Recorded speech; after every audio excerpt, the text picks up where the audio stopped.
Pues agradezco de antemano la invitación y sí, es una lástima no poder haber estado con ustedes, pero pues ahora sí, por causas de fuerza mayor y lo que es COVID, nos mantenemos ahorita aislados. Pero es un gusto tener con ustedes y poder platicar de este tema que es bastante apasionante y que difícilmente hay muy poca información sobre esto. Vamos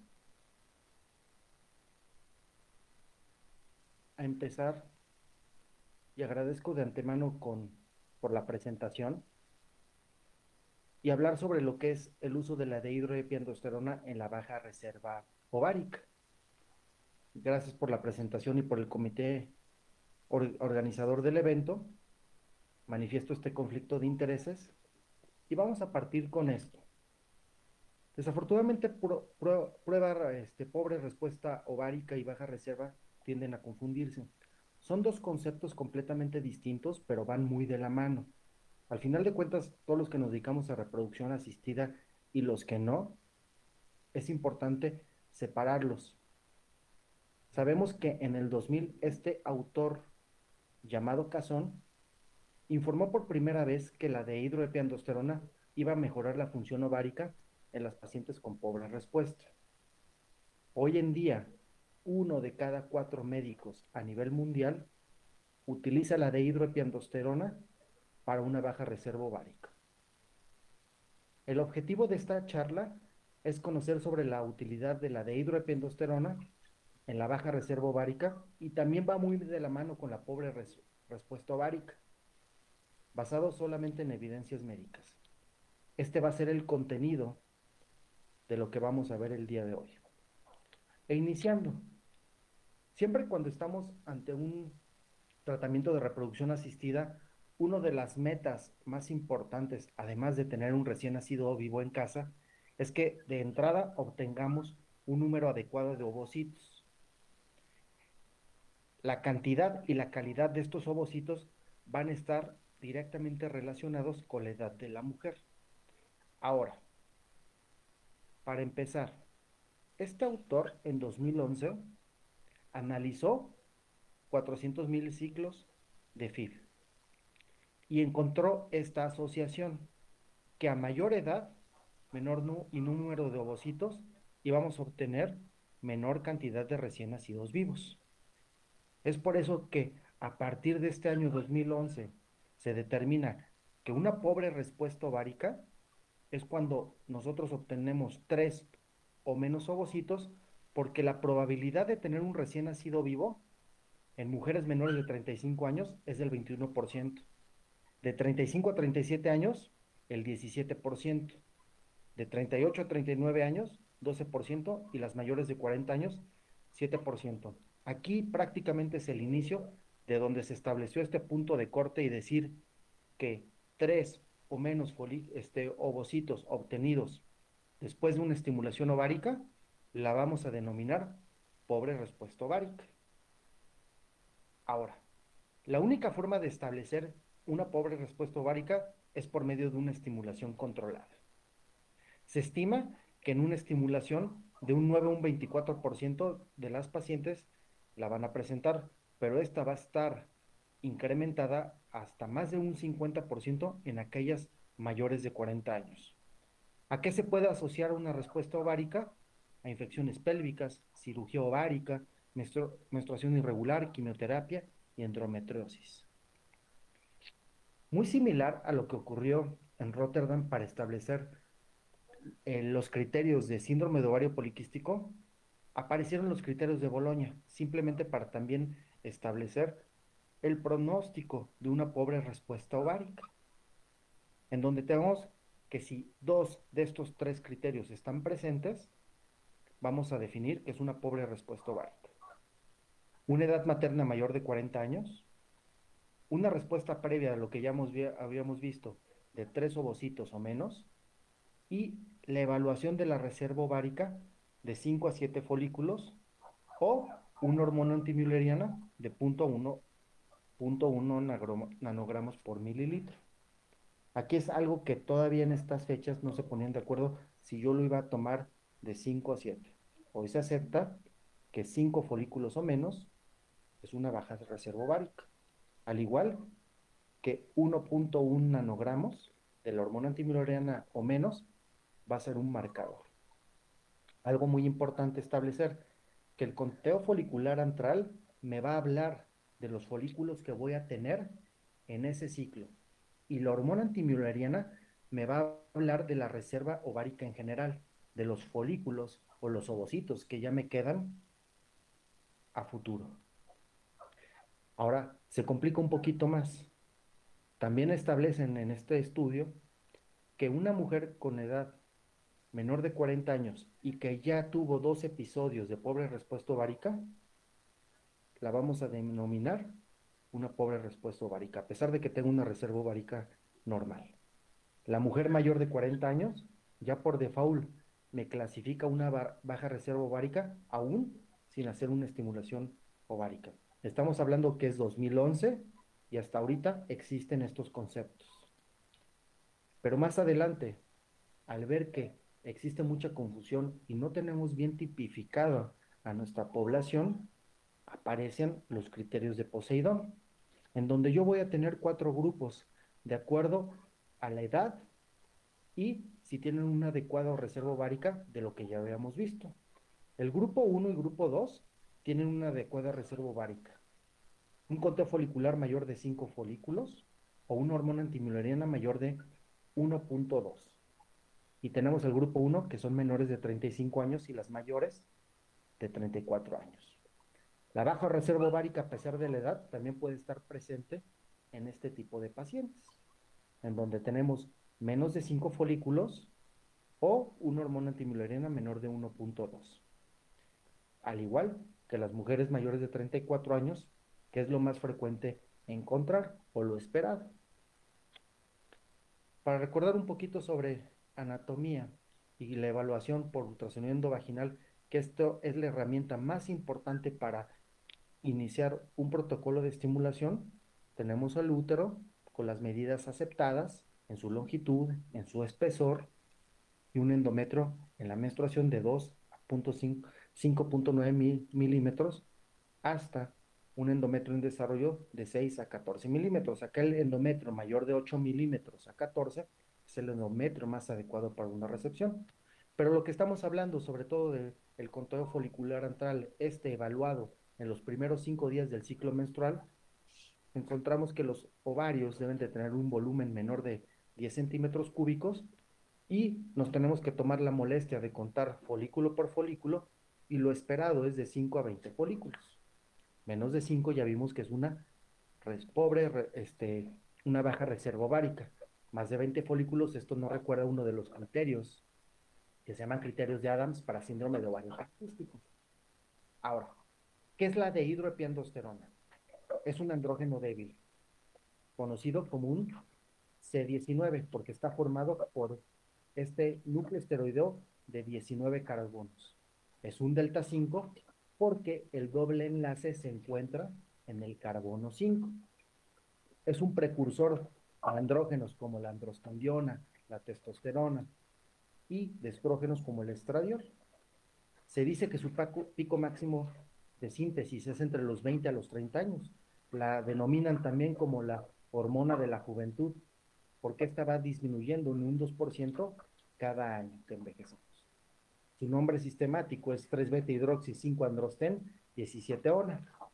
El semitrivial, como lo conocemos, de hidroepiandrosterona o sus siglas como DEA, y trivial como prasterona o androstenolona. Esta es su forma sulfatada, donde tiene una principal actividad metabólica en el organismo.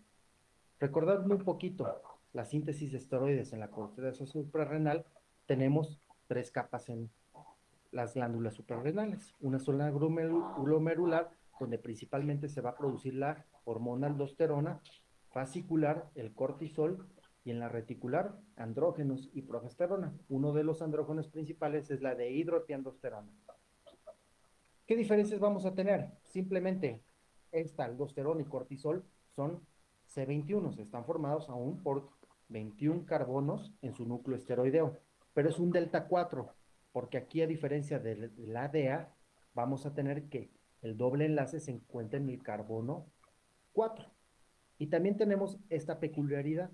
En el carbono 3 tenemos un grupo cetona, a diferencia de la DEA, que tenemos un grupo hidroxilo. Esta característica de decirle delta 4, grupo cetona en carbono 3 y doble enlace en el carbono 4, le da la actividad biológica a las hormonas esteroideas. O sea, que esta zona se va a unir a su receptor y va a tener una respuesta biológica. A diferencia de los que son delta 5, la actividad biológica va a ser realmente mínima.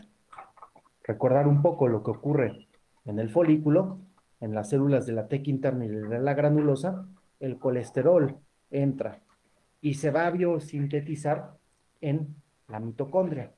Por acción de la hormona luteinizante, al unirse a su receptor y al estar acoplado a una proteína G, el AMP cíclico a través de un segundo mensajero va a favorecer la síntesis de este grupo de enzimas. La primera, la 20-hidroxilasa. ¿Qué es lo que va a hacerle al colesterol? Le va a pegar un grupo hidroxilo en el carbono 20.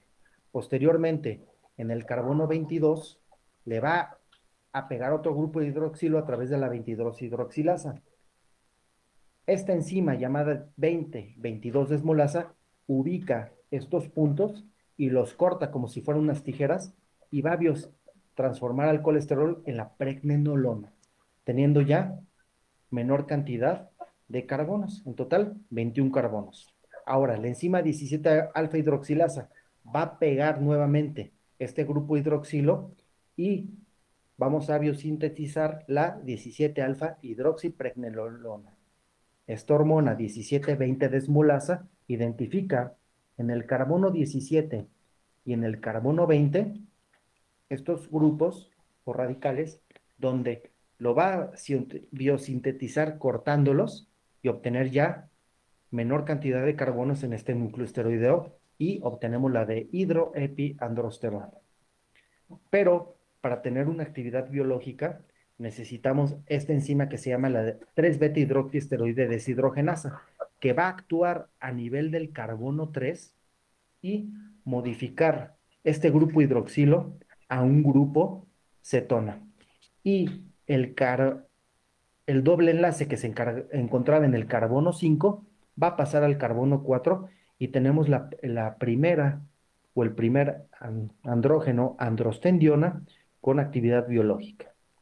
Posteriormente, si nos ubicamos 17 beta hidroxiesteroide deshidrogenasa, va a modificar en el carbono 17 este grupo cetona a un grupo hidroxilo y ya obtenemos a la testosterona. La testosterona en la célula de la granulosa y por acción de la hormona folículo estimulante al unirse a su receptor acoplado a una proteína G y utilizando AMP cíclico como segundo mensajero, va a biosintetizar o favorecer la expresión de esta enzima llamada aromatasa y va a aromatizar este núcleo y formar el estradiol.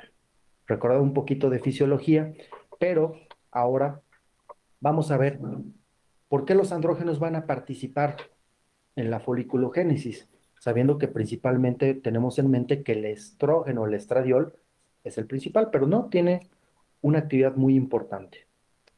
Si yo tengo una concentración alta de andrógenos, el fenotipo de mis pacientes va a tender a tener ciclos irregulares, como oligomenorrea o si quieren utilizar la otra nomenclatura, oxomenorrea, ciclos mayores de 35 días, ciclos donde va a haber anovulación y un reclutamiento excesivo de folículos. Esto nos recuerda al fenotipo de las pacientes con síndrome de ovario poliquístico.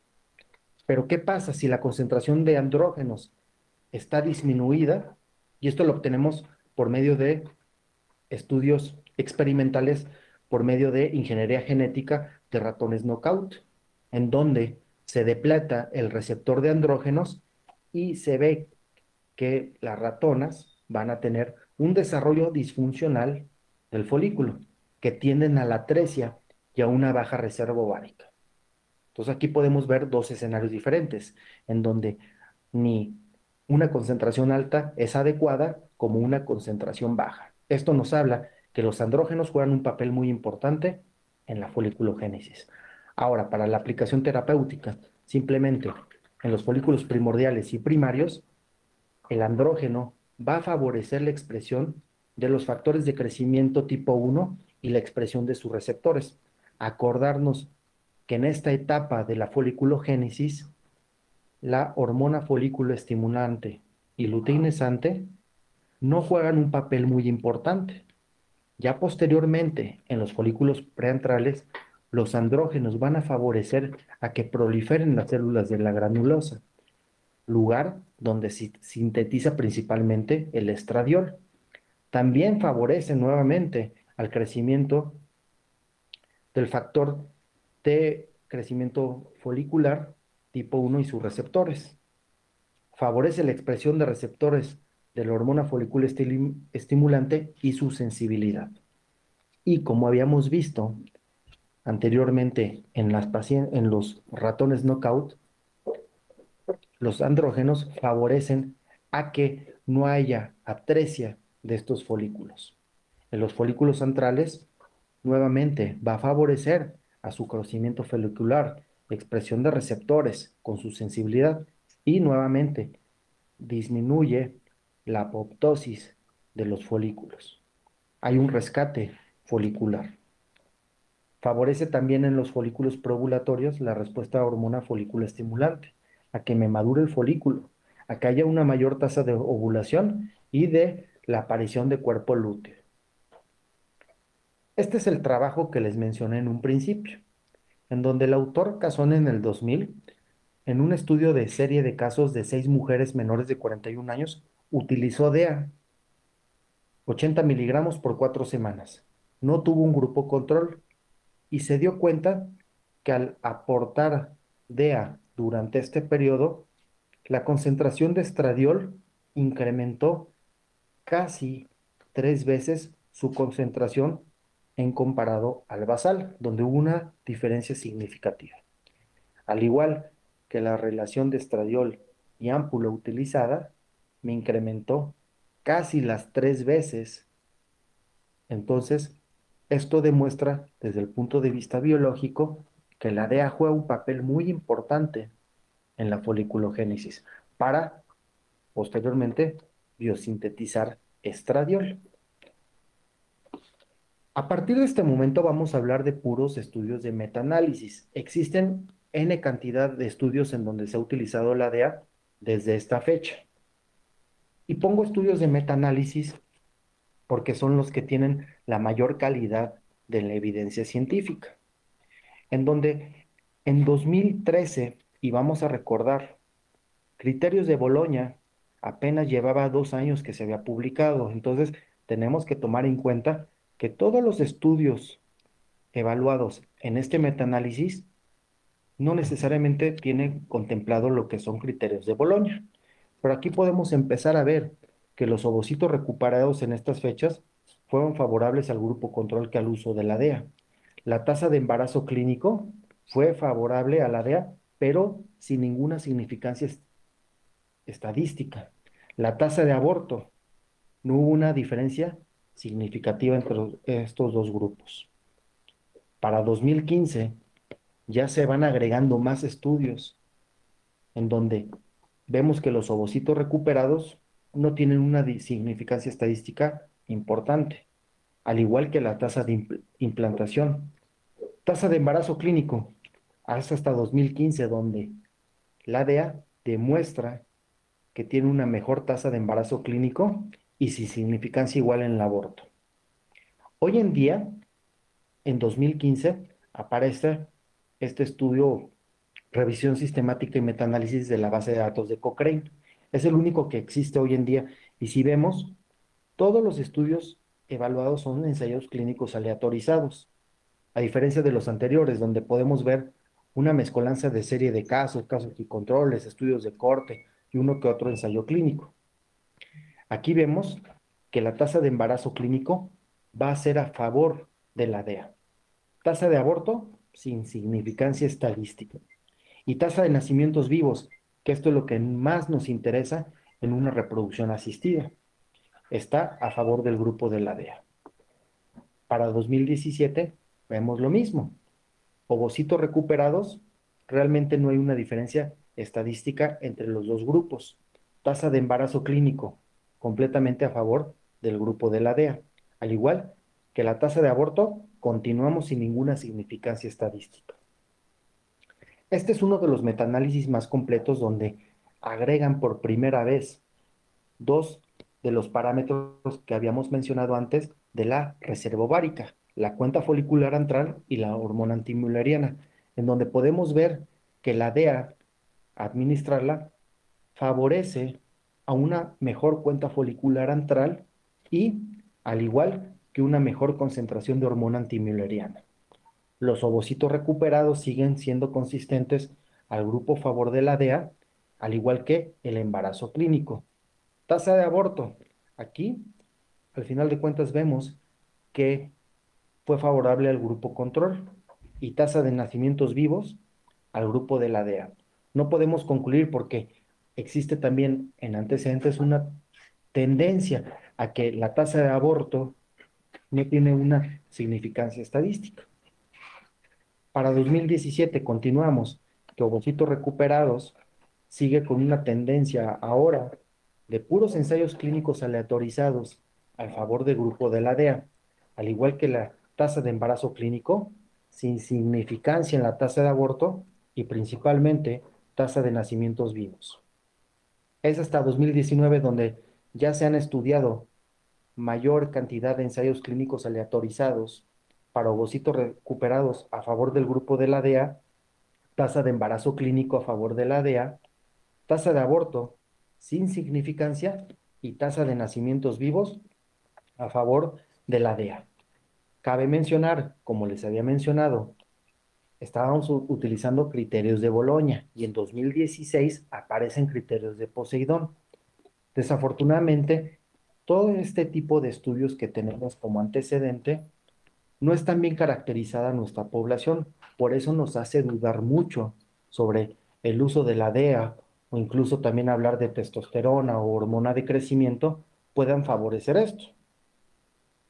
Esto es un resumen de todas las evidencias que hemos revisado hasta este momento, en donde podemos ver, independientemente de la calidad y de los estudios, que la tasa de embarazo clínico tiene una consistencia a favor del grupo de la DEA, al igual que la tasa de nacimientos vivos en donde se estudió este desenlace. ¿Qué podemos hasta este punto decir? Bueno, de todos los estudios revisados, la mayoría de estos utilizaban una dosis de 25 miligramos cada 8 horas, o sea, 75 miligramos al día y con una duración de tratamiento de 2 a 4 meses. Uno de los problemas también que nos topamos es que la estimulación ovárica controlada también puede ser muy heterogénea. No son los mismos protocolos de estimulación, pero podemos concluir que sí hacen falta estudios con criterios unificados, caracterizar bien nuestra población y hoy en día tenemos la clasificación de Poseidón y mejorar la calidad de la evidencia a través de ensayos clínicos aleatorizados. Pero sí existe una evidencia hasta este momento que la DEA tiene un impacto positivo en los marcadores de reserva ovárica, control folicular antral y hormona antimülleriana. Un impacto favorable en las técnicas de reproducción asistida, obtención mayor de ovocitos, al igual que nuestro desenlace más importante, la tasa de embarazo clínico y los nacimientos vivos. Ahora, finalmente, como ya les había mencionado, las dosis mencionadas en todos los estudios principalmente eran de 75 miligramos al día. Nosotros aquí en México, la presentación de la DEA son cápsulas de 50 miligramos. ¿Y qué podemos hacer? Pues bueno, no podemos partir una cápsula a la mitad. O le doy 50 miligramos a mi paciente y me estoy yendo una dosis menor a la que está reportada en la literatura, o le voy a dar 100 miligramos, que es una dosis mayor. Aquí una de las preocupaciones que las pacientes pueden mencionar es que si tú o se enteran que están recibiendo un precursor de testosterona, es que vayan a tener efectos secundarios, como mayor presentación de caída de cabello, la presentación de acné, incremento de peso. Entonces mi grupo de investigación y su servidor nos dimos a la tarea de hacer un estudio muy similar a lo que se hace en una fase uno para evaluar la seguridad de este medicamento a esta dosis. Y el año pasado fue publicado en el suplemento de octubre en la revista de Fertility and Sterility, en donde hicimos un estudio autocontrolado en 2020 a septiembre del mismo año. Fueron 27 mujeres las que fueron estudiadas con una adecuada reserva ovárica de acuerdo a los criterios de Poseidón. Vuelvo a lo mismo y cabe mencionar, este estudio fue para evaluar principalmente efectos adversos. Nuestra pregunta de investigación fue, ¿cuáles son los efectos metabólicos, reproductivos y adversos posteriores a la administración de la dosis de 100 miligramos? No tuvimos ningún grupo control, simplemente fue una serie de casos en donde evaluamos estos tres desenlaces: efectos metabólicos, reproductivos y adversos. Estas son las características de nuestra población, en donde la media de edad era de 35 años. Todas las pacientes tenían un método anticonceptivo no hormonal para no meter ruido en la evaluación de la DEA. Todas las pacientes no presentaban ningún problema de infertilidad, al menos ya habían tenido un embarazo. ¿Y por qué es esto? Al final de cuentas, en un estudio de fase uno para evaluar la seguridad de un medicamento, se necesita una población sana y no necesita una población incluso de 10 personas, puede ser incluso suficiente. Ahora, ¿cuáles son los resultados en cuanto a efectos metabólicos? Las variables que evaluamos para efecto metabólico es el índice de masa corporal, circunferencia abdominal, tensión arterial media y la escala de Ferriman-Gallwey para evaluar el hirsutismo. Recordar que la escala de Ferriman-Gallwey arriba de 8 nos está hablando de que puede haber hirsutismo. ¿Qué pasa si yo administro la DEA y le doy seguimiento por los 4 meses? Pues no hubo una significancia estadística en el paso del tiempo. No hubo un incremento en el índice de masa corporal. No hay diferencias en la circunferencia abdominal comparada con mi basal, con la tensión arterial media. Y si vemos, se mantuvo un puntaje de 5 en la mayoría de los casos al administrar DEA. ¿Qué pasa en los efectos metabólicos, pero ahora bioquímicos? La hemoglobina y hematocrito no hubo modificaciones, al igual que la glucosa, la insulina, con el índice de HOMA, no hay ninguna modificación con el paso del tiempo y la administración de este suplemento. Al igual con el perfil de lípidos, triglicéridos y colesterol, no hubo ninguna modificación. ¿Qué pasa ahora con los efectos reproductivos? Los clínicos, en cuanto si hay una modificación en el ciclo menstrual, la frecuencia se mantuvo muy similar con mi basal, sin ninguna significancia. La duración del sangrado de 4 días se mantuvo esta a lo largo de estos 4 meses. Dentro de los hallazgos ecográficos, aquí la verdad, y se los digo de manera honesta, fue de pura suerte. El conteo folicular antral, a pesar de que mi promedio era normal de 11 folículos, este fue incrementando con el paso del tiempo y sí encontramos una significancia estadística. El volumen ovárico no se modificó, al igual que el grosor de la línea endometrial. ¿Por qué me interesa mucho esto del grosor de la línea endometrial? Como ya lo vimos, la duración del ciclo no se vio modificada, pero puede alguien ocurrirse que si yo estoy dando un precursor de estrógeno, el estrógeno me puede engrosar el endometrio y producir un sangrado menstrual abundante. Pues bueno, aquí no encontramos que hubo una modificación en este parámetro. ¿Qué pasa en las características reproductivas bioquímicas? La hormona folículo estimulante y luteinizante, como el estradiol, no tuvieron ninguna modificación, pero sí la hormona antimülleriana. Como ya les había mencionado, el valor normal es de 1.2 en adelante, mi basal promedio fue de 1.5, que con el paso del tiempo podemos ver que hay un incremento de esta hormona con una significancia estadística significativa. Porque esto podemos decir que es un hallazgo relevante simplemente por el hecho que todos los que nos dedicamos a reproducción asistida preferimos trabajar en vez de 5 folículos con 8, al igual que la hormona antimileriana, si esta va en incremento, nos habla de que hay una buena respuesta o una reserva ovárica. En cuanto a los efectos adversos posteriores, que era el propósito principal de, de esta investigación, vemos que el acné, si acaso se presentó en uno de las 27 pacientes, pero no hay una diferencia estadística comparada con Mivasal. Al igual que la mastalgia, en un inicio 4 de las mujeres reportaron haber tenido este problema, pero no se modificó con el paso de los meses y la administración de la DEA. Ahora, ya separando mi grupo 1, aquellas mujeres con una adecuada reserva ovárica, pero menores de 35 años, aquí vimos que el conteo folicular antral con mi basal y con el paso del tiempo no hubo una significancia estadística. Entonces, este grupo de pacientes no fueron las que aportaron esta diferencia como lo habíamos visto anteriormente.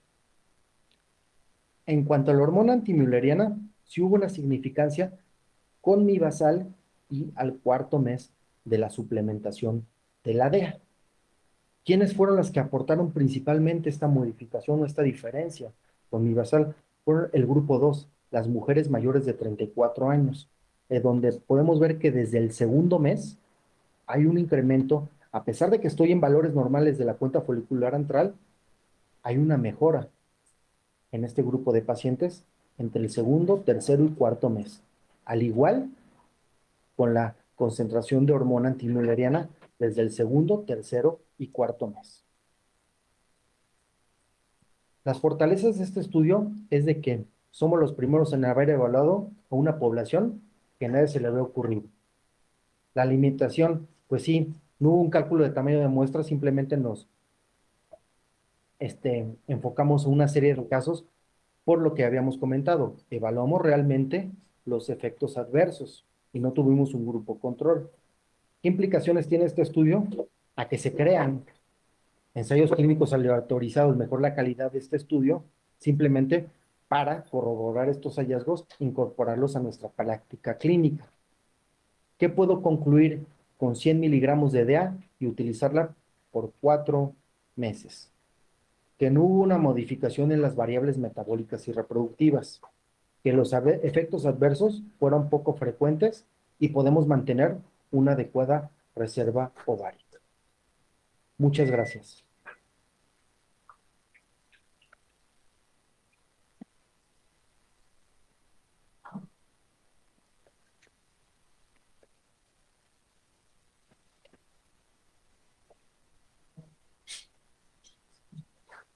Quedo a sus órdenes. Bien, muchas gracias. Queda doctor por su presentación excelente. Damos una oportunidad para preguntas y respuestas. ¿Hay alguna pregunta?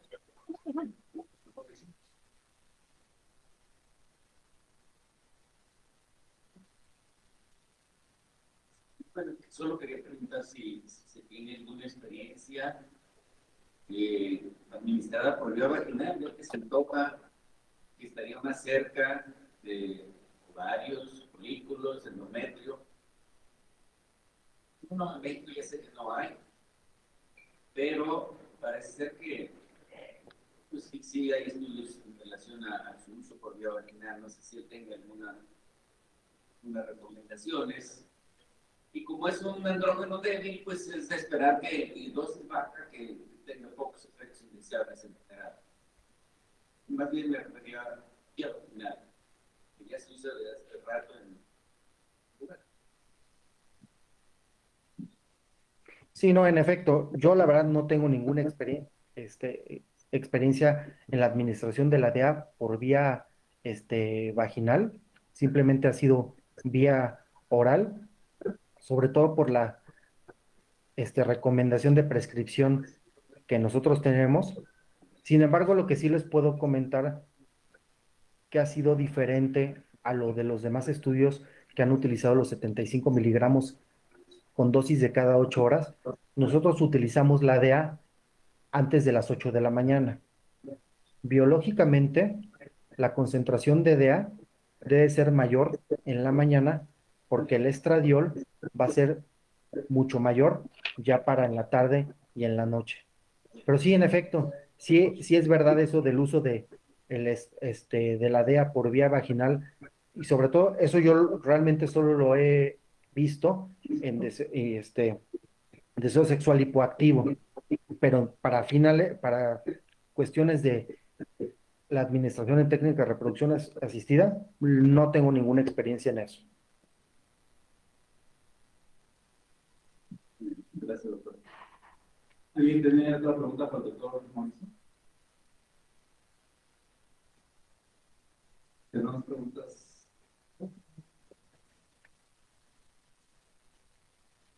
En